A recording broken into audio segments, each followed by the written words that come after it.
អ្នកដែលមានបានក្រីក្រមានបានហានិភ័យហ្នឹងឲ្យចូលរៀនអត់អស់លុយទេហើយឮគេថាមួយទៀតវាបានលុយទៀតខ្ញុំគិតថាខ្ញុំមិនចង់បានលុយទេប៉ុន្តែខ្ញុំចង់បានចំណេះ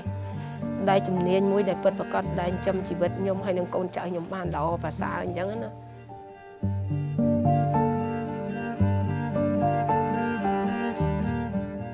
បងឈ្មោះឆែមរ៉ាអូនសប្ងៃបង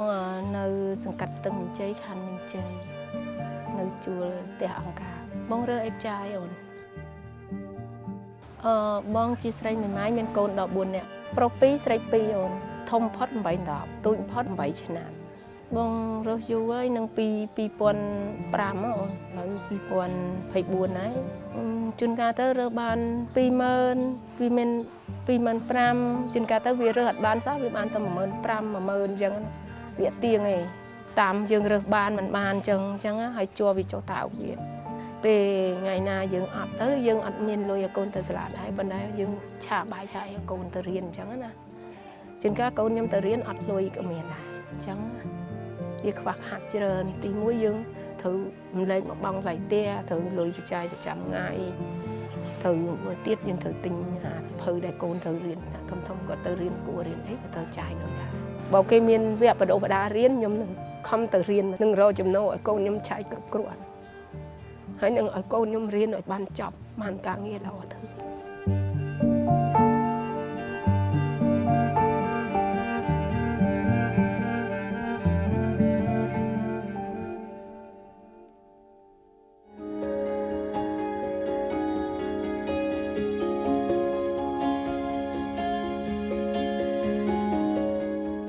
វគ្គបដិបដាអ្នកដែលមានបានក្រីក្រមានបានហានិភ័យហ្នឹងឲ្យចូលរៀនអត់អស់លុយទេ